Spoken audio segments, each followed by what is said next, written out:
اصول لازم و ملزوم ہیں، لیکن رسول صلی اللہ علیہ وسلم کے بعد بھی قرآن کو مردانی کار کی ضرورت پڑی ہے۔ ہم سب کو قرآن کی ضرورت ہے، لیکن قرآن کو مردانی کی ضرورت ہر زمانے میں رہی ہے، ہر دور میں رہی ہے۔ کبھی حسین کی ضرورت، کبھی علامہ ابن تیمیہ رحمۃ اللہ علیہ، اور اس سے پہلے احمد بن حنبل رحمۃ اللہ علیہ کی ضرورت، کبھی سید احمد شہید، کبھی شاہ اسماعیل شہید، کسی زمانے میں حضرت امیر کبیر میر سید علی حمدانی رحمۃ اللہ علیہ۔ یہی مردانی کار جو تھے، انہوں نے دنیا کو قرآن سے متعارف کرایا، قرآن کی اصلیت دنیا کو سمجھائی۔ علامہ اقبال علیہ رحمہ کی ضرورت تھی قرآن کو، میں کہہ رہا ہوں، میں علماء کرام حکم کو نہیں دیں گے۔ سید مودودی رحمۃ اللہ علیہ کی ضرورت تھی دنیا کو نئے انداز میں، نئی دنیا کو نئے انداز میں قرآن سمجھایا۔ فرماتے ہیں یہ مسلموں کے لیے نازل نہیں ہوئی ہے، یہ شریعت یہ نامردوں کے لیے نازل نہیں ہوئی ہے، یہ مردان کار کے لیے نازل ہوئی ہے، ان شیروں کے لیے نازل ہوئی ہے جو ہواؤں کا رخ موڑنے کا عزم رکھتے ہو۔ یہ سوری دنیا آسمان کی ہی عندنا یہ آسمان نہ یا آسمان یہ مردان یہ مرد خدا آسمان نہ کہتے ضرور کہتے انسان یاس یقین سامنا، اور ایک ایسا ہی مرد خود ہمارے سامنے ابھی موجود ہے، غنیمت ہے۔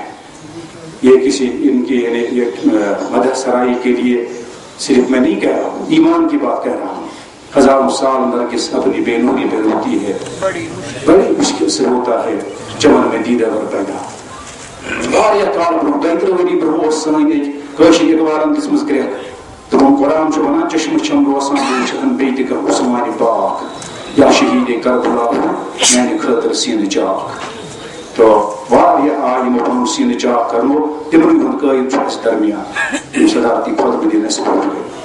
بہٕ دِمہٕ دعوت چیئرمین تحریک حریت و چیئرمین پر جماعتی حریت کانفرنس جناب سید علی گیلانی سروس امپروزیوین ڈائسس پہ نماز ہند ذرا گھس تاخیر سان تو ات علماء دِوان گنجائش تہ کڑان تو لہذا 2 بجے انشاءاللہ گھس نماز، تمہ سات اگر اڑین وضو کرنے تہ آسہ تُہۍ بِہِو توٚتام اطمینان سان، تمہ وِزِ پتہٕ ییٚتنس نزدیک مسجد شریف تیٖتِس کالس پیٚٹھ لُکھ پرن نماز، باقی ییٚتہِ وضو کٔرِتھ پتہ ہیٚکن تِم بیاکھ جماعت تہِ ییٚتی کٔرِتھ انشاءاللہ۔ جناب سید علی گیلانی صاحب۔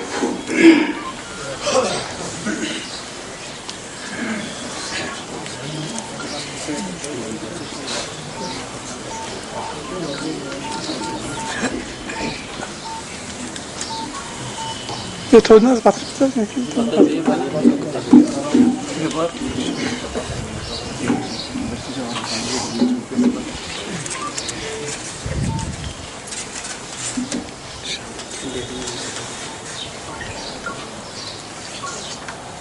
الحمدللہ رب العالمین والعاقبۃ للمتقین والصلاة والسلام علی رسولہ محمد وعلی آلہ واصحابہ وازواجہ واہل بیتہ وذریتہ واولیاء امتہ اجمعین۔ اعوذ باللہ السمیع العلیم من الشیطان الرجیم، بسم اللہ الرحمن الرحیم۔ یا ایھا الذین آمنوا کونوا قوامین للہ شہداء بالقسط ولا یجرمنکم شنآن قوم علی ان لا تعدلوا اعدلوا هو اقرب للتقوی واتقوا اللہ ان اللہ خبیر بما تعملون۔ آمنت باللہ صدق اللہ مولانا العظیم۔ رب اشرح لی صدری ویسر لی امری واحلل عقدۃ من لسانی یفقہوا قولی رب زدنی علما ربنا تقبل منا انک انت السمیع العلیم۔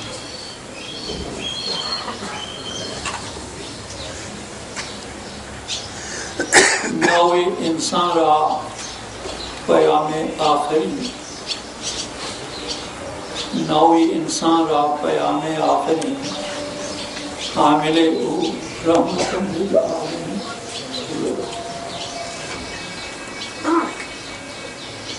از غلام لذت ایمان مجو غلام لذت ایمان مجو گرچ باشد حافظ قرآن مجو.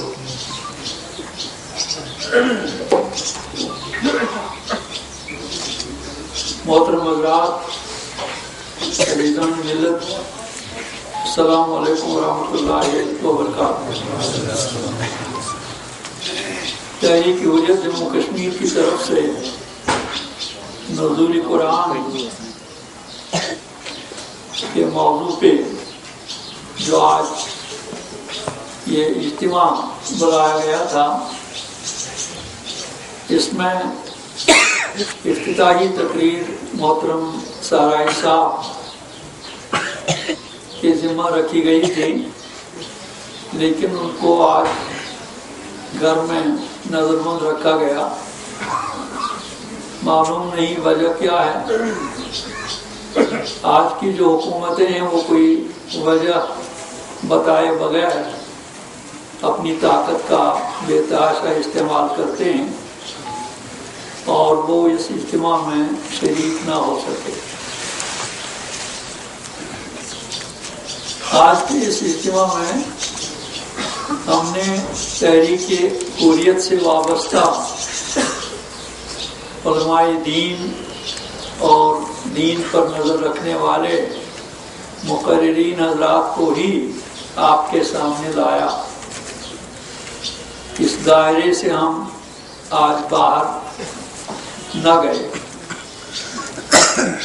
الحمدللہ تحریک حریت میں دین کی روح تازہ کرنے اور قرآن و سنت کی روشنی میں اپنے پیغام کو لوگوں تک پہنچانے میں آپ نے دیکھا کہ اللہ تعالیٰ کا فضل و احسان ہے کہ تحریک حریت سے وابستہ حضرات اپنا حق ادا کرنے میں کامیاب ہو گئے ہیں. الحمدللہ انہوں نے اپنے اپنے موضوع پہ بات کی اور وقت کے اندر اندر موضوع کا حق ادا کرنے کی کوشش کی اور وقت پر ہم اپنا پروگرام انجام دے سکے. آخر پر میری گزارشات ہیں آپ کی خدمت میں.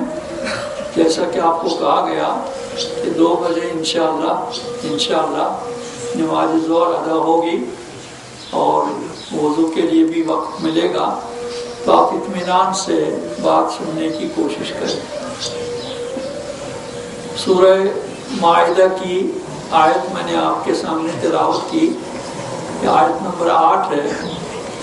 اللہ تعالیٰ فرماتا ہے اہل ایمان سے، یا الذین آمنوا کونوا قوامین للہ، اے ایمان کا دعویٰ کرنے والے لوگوں اللہ کے لیے کھڑے ہو جاؤ.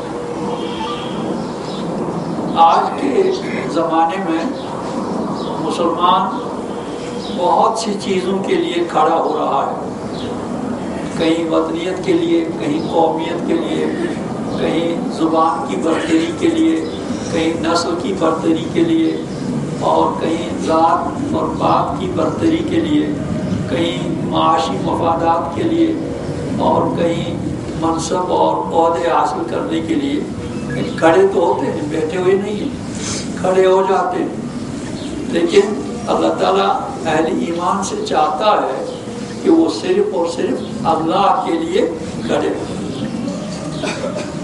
اللہ کے لیے کھڑا ہو جانے کا کیا مطلب ہے کہ اللہ کا جو دین ہے، اللہ کا جو پسندیدہ دین ہے، اس دین کے قیام کے لیے، اس دین کے غلبے کے لیے، اس دین کے سمجھنے کے لیے، اس دین کے پھیلاؤ کے لیے، اور اس دین کو دنیا میں امن قائم کرنے اور انسانیت کو جوڑنے کے لیے کھڑا ہوا جائے.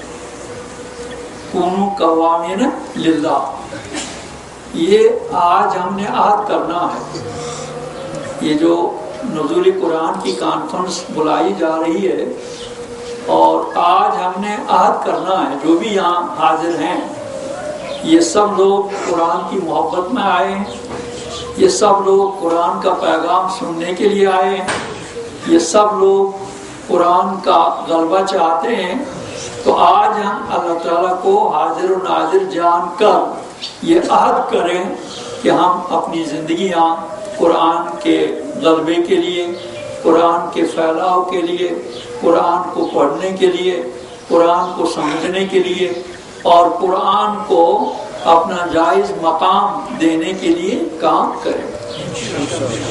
عہد کرتے ہیں نا سب دونوں عہد کو اس عہد کو دوہراؤ، قوامین للہ، اللہ کے لیے کھڑے ہو جاؤ، اللہ کے دین کے لیے، اور قوامین للہ شہداء بالقسط، اور جب تمہیں گواہی دینا ہو تو عدل کی گواہی دینا، چاہے تمہارے اپنے نفس کے خلاف کی جائے لیکن عدل کی گواہی دینا، جس میں کوئی رو رعایت نہ برتے۔ دوسرا حکم ہے اور اللہ تعالیٰ کا دوسرا فرمان ہے شہداء بالقسط۔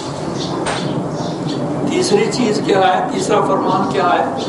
وَلَا يَجْرِمَنَّكُمْ شَنَآنُ قَوْمٍ عَلَىٰ أَن لَا تَعْدِلُوا، اگر تمہیں کسی قوم کے ساتھ دشمنی بھی ہو لیکن پھر بھی تمہیں ان کے ساتھ عدل کرنا، یہ چیز آپ کہیں نہیں پائیں۔ کوئی بھی مذہبی کتاب ہو یا کوئی بھی ازم ہو جو آج دنیا پر چھائے ہوئے ہیں، طاقت کی بنیاد پہ، شاطرانہ چالوں کی بنیاد پہ، مکر اور فریب کی بنیاد پہ، دھوکہ اور جعلسازی کی بنیاد پہ، جتنے بھی ازم آج دنیا پہ چھائے ہوئے ہیں ان میں آپ کہیں بھی یہ چیز نہیں پائیں گے کہ جن کے ساتھ آپ کو دشمنی بھی ہو ان کے ساتھ بھی آپ نے عدل کرنا۔ وَلَا يَجْرِمَنَّكُمْ شَنَآنُ قَوْمٍ عَلَىٰ أَن لَا تَعْدِلُوا اعْدِلُوا وَأَقْرَبُ لِلتَّقْوَىٰ، تمہیں ہر حال میں عدل کرنا ہے اور یہی عدل تمہیں تقویٰ کے قریب لے جائے گا۔ وَاتَّقُوا اللَّهَ إِنَّ اللَّهَ خَبِيرٌ بِمَا تَعْمَلُونَ، اللہ سے ڈرو اور اللہ تعالیٰ تمہارے دلوں کے راز تک جانتا ہے۔ تو قرآن کیا ہے؟ قرآن کس لیے بھیجا گیا ہے؟ وہ شعر میں نے آپ کے سامنے پڑھا اقبال مرحوم کا، نوِ انسان لا را پیام آخری، یہ قرآن جو ہے یہ تمام دنیا کے بندوں کے لیے، اللہ کے بندوں کے لیے آخری پیغام، اس کی یہ صفت ہے، اس صفت کو آپ نے یاد رکھنا، یہ آخری پیغام، نوِ انسان را پیام آخری، نوِ انسان کے لیے، یہ کسی خاص قوم کے لیے ہی نہیں ہے، یہ عرب کے لیے نہیں ہے، یہ عجم کے لیے نہیں ہے، یہ ان لوگوں کے لیے ہی نہیں ہے جو اپنے آپ کو مسلمان کہتے ہیں، یہ پوری انسانیت کے لیے ان کے رب کی طرف سے آخری پیغام ہے، نوِ انسان را پیام آخری، تمام دنیا کے انسانوں کے لیے یہ آخری پیغام ہے۔ اور کن کے ذریعے سے یہ پیغام آیا ہے؟ حامل رحمتاً للعالمین، اس کا حامل جو ہے، اس آخری پیغام کو لانے والا جو ہے، وَمَا أَرْسَلْنَاكَ إِلَّا رَحْمَةً لِلْعَالَمِينَ، یہ لقب ہے ان کا، اور وہی یہ قرآن لانے والے۔ تو دو چیزیں ہمارے سامنے آ گئیں، ایک یہ کہ قرآن پوری انسانیت کی میراث ہے، یہ کسی خاص قوم کی میراث نہیں ہے، اور پھر یہ آخری پیغام ہے، اور پھر یہ پیغام صرف پیغام ہی نہیں ہے بلکہ اس کا لانے والا جو ہے وہ عملاً اس قرآن کی تعبیر ہمارے سامنے رکھ رہا ہے۔ ہمارے پاس صرف کتاب ہی نہیں ہے بلکہ صاحب کتاب جو اپنی ساری زندگی قرآن کے لیے وقف کر رکھے ہیں، انہوں نے اس قرآن کو عملاً دنیا میں قائم کیا، اس کا عادلانہ نظام قائم کیا، اس کا مساوات کا نظام قائم کیا، اور انسانیت کو شرف بخشا گیا۔ تو یہ عملاً جو قرآن ہے اس کا نظام دنیا میں رسول رحمت صلی اللہ علیہ وسلم نے قائم کیا۔ اس طرح ہمارے پاس کتاب بھی واضح ہے اور ہمارے پاس کتاب کا عملی نمونہ بھی، کتاب کا عملی انقلاب بھی ہمارے پاس موجود ہے۔ تو یہ دو چیزیں جو ایک ملت کے لیے بہت بڑا سرمایہ ہو سکتی ہیں کہ ان کے پاس صرف کتاب ہی نہیں ہے بلکہ کتاب لانے والے آخری پیغمبر کا اسوہ حسنہ بھی ہے۔ اس طرح ایک مکمل نظام، ایک ضابطہ ہمارے سامنے ہے، لیکن ہم نے یہ دیکھنا ہے کہ ہم کس حد تک اس کی قدر کرتے ہیں۔ یہ کتاب سب سے پہلے ہمیں بتا رہی ہے ذالک الکتاب لا ریب فیہ ھدی للمتقین۔ یہ کتاب جو ہے اس میں کوئی شک نہیں، یعنی آج کا دور جو ہے وہ آپ کو قرآن سے دور کرنے کے لیے، رسول رحمت صلی اللہ علیہ وسلم کے اسوہ حسنہ سے دور کرنے کے لیے، اور قرآن کو ایک نظام کی حیثیت سے معروف کرنے کے لیے، تعارف کرنے کے لیے سب سے پہلا حربہ جو اس کے پاس ہے وہ یہ ہے کہ وہ شک پیدا کرتا ہے۔ تو اللہ تعالیٰ فرماتا ہے ذالک الکتاب لا ریب فیہ، یہ وہ کتاب ہے جس میں کوئی شک نہیں، نہ اس میں شک ہے یہ اللہ تعالیٰ کی نازل کردہ کتاب ہے، اور نہ اس میں کوئی ایسی بات ہے جس پر شک کیا جا سکتا۔ ذالک الکتاب لا ریب فیہ ھدی للمتقین، یہ ہدایت ہے ان لوگوں کے لیے جو اس پر ایمان لائیں، جن میں تقویٰ ہو، جن میں پرہیزگاری ہو، اور جن میں وہ صفات ہوں جو اللہ تعالیٰ کے نزدیک مطلوب صفات ہیں۔ اب یہ غائب چیزوں پر ایمان لانے کا کیا مطلب؟ یعنی اسلام میں بنیاد ہے کہ ان چیزوں پر بھی ایمان لایا جائے جو محسوس نہیں ہیں، جن کو دیکھا نہیں جا سکتا، جن کو چھوا نہیں جا سکتا، جن کو ٹچ نہیں کیا جا سکتا، جن کا کسی لیبارٹری میں ٹیسٹ نہیں ہو سکتا، ان پر ایمان لانا ہے۔ تو یہ اللہ تعالیٰ کی ذات ہے، اس کو کوئی دیکھتا نہیں، اس کا کوئی جسم نہیں، اس کو ٹچ نہیں کیا جا سکتا۔ یہ دوزخ ہے جس کو کسی نے دیکھا نہیں، یہ جنت ہے جس کو کسی نے دیکھا نہیں، فرشتے ہیں ان کو بھی کوئی دیکھتا نہیں، اور یہ چیزیں جو غائب ہیں، جو غیب میں شامل ہیں، مومن کے لیے، مسلمان کے لیے یہ لازم ہے کہ وہ ان چیزوں پر ایمان رکھے، وہ ایمان رکھے کہ اللہ تعالیٰ کی ذات ہے، اور وہ ذات کیسی ہے اس کی صفات قرآن میں بتائی گئی ہے۔ صفات کے لحاظ سے ہم اللہ تعالیٰ کی ذات کو پہچان سکتے ہیں، جیسے آپ آیت الکرسی روزانہ پڑھتے ہیں، اللہ لا الہ الا هو الحی القیوم لا تأخذہ سنۃ ولا نوم لہ ما فی السماوات وما فی الارض من ذا الذی یشفع عنده الا بإذنہ یعلم ما بین ایدیہم وما خلفہم ولا یحیطون بشیء من علمہ الا بما شاء وسع کرسیہ السماوات والارض ولا یؤودہ حفظہما وہو العلی العظیم۔ یہ ایک آیت ہے جس میں اللہ تعالیٰ کی صفات گنائی گئی ہیں، اور بھی بہت سے مقامات ہیں جہاں اللہ تعالیٰ اپنا تعارف کرا رہا ہے۔ تو یہ قرآن جو ہے، اس قرآن میں آپ دیکھیں گے کہ اللہ تعالیٰ اپنی ذات کا تعارف کروا رہا ہے تاکہ لوگ اللہ تعالیٰ کو جان سکیں۔ جب تک کسی چیز کو جانا نہ جائے اس وقت تک اس کو مانا نہیں جاتا۔ جیسے کشمیری زبان میں بھی ہم کہتے ہیں کہ یسنی الزانب اس کیا مان، یعنی پہلی چیز جو ہے کسی کو ماننے کے لیے پہلا مرحلہ ہے اس کا جاننے کا۔ تو اللہ تعالیٰ قرآن پاک میں پہلی یہی اسی ضرورت کو پورا کر رہا ہے کہ بھائی مجھے جانو، میری پہچان پیدا کرو۔ جیسے کہ سورہ روم میں اللہ تعالیٰ فرماتا ہے وَمِنْ آيَاتِهِ أَنْ خَلَقَكُم مِّن تُرَابٍ ثُمَّ إِذَا أَنْتُمْ بَشَرٌ تَنْتَشِرُونَ وَمِنْ آيَاتِهِ أَنْ خَلَقَ لَكُم مِّنْ أَنفُسِكُمْ أَزْوَاجًا لِتَسْكُنُوا إِلَيْهَا وَجَعَلَ بَيْنَكُم مَّوَدَّةً وَرَحْمَةً إِنَّ فِي ذَلِكَ لَآيَاتٍ لِقَوْمٍ يَتَفَكَّرُونَ۔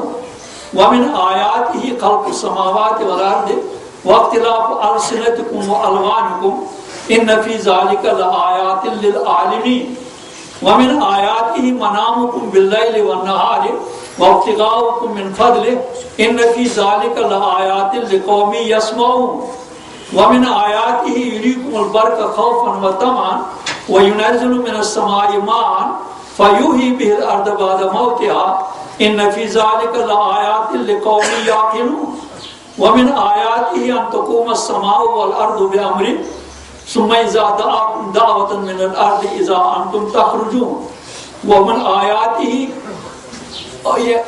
آياته أن تقوم السماء والأرض بأمره ثم إذا دعاكم دعوة إذا أنتم تخرجون وله من في السماوات والأرض كلكم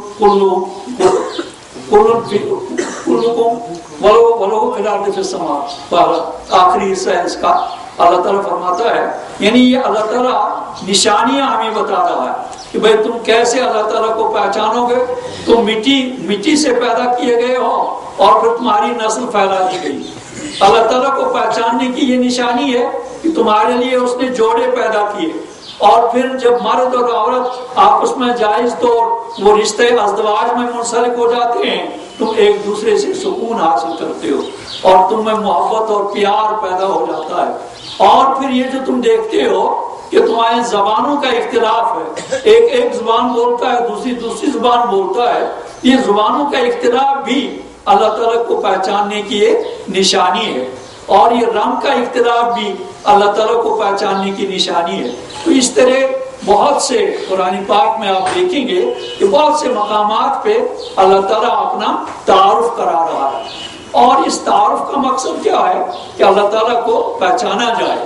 اور پہچاننے کا مطلب یہ ہے کہ اللہ تعالیٰ کی جو اصل حیثیت ہے اس کو جانا جائے. اللہ تعالیٰ نے جو قرآن بھیجا ہے، یہ قرآن صرف پڑھنے کے لیے نہیں بھیجا ہے، بلکہ قرآن سمجھنے کے لیے بھیجا ہے، اور پھر قرآن عملانے کے لیے بھیجا ہے، اور پھر قرآن کے مطابق جو ہماری زندگی کا سسٹم ہے، نظام ہے، اس کو قرآن کے مطابق ڈالا جانا چاہیے. آج کے دور میں آپ دیکھ رہے ہیں کہ آج قرآن کو آگے بڑھنے کے مواقع سے روکا جا رہا ہے. آج کی ساری دنیا کی جو کوششیں ہیں وہ کوششیں صرف اس لیے ہیں کہ قرآن کا نظام دنیا میں غالب نہ ہو جائے. لوگ گھروں میں قرآن پڑھیں، لوگ حفظ کریں، دارالعلوم کھولے جائیں گے حفظ کرنے کے لیے، لیکن یہ کہ قرآن کا نظام دنیا میں قائم ہو جائے، اس کے لیے آج کی باطل دنیا اس کی روادار نہیں ہے. وہ اپنی ساری قوتیں مجتمع کر رہے ہیں، طاقت استعمال کر رہے ہیں، سرمایہ استعمال کر رہے ہیں، میڈیا کو استعمال کر رہے ہیں، تمام ان کے پاس جو ذرائع اور وسائل ہیں اور ان سب کو وہ استعمال کر رہے ہیں صرف اور صرف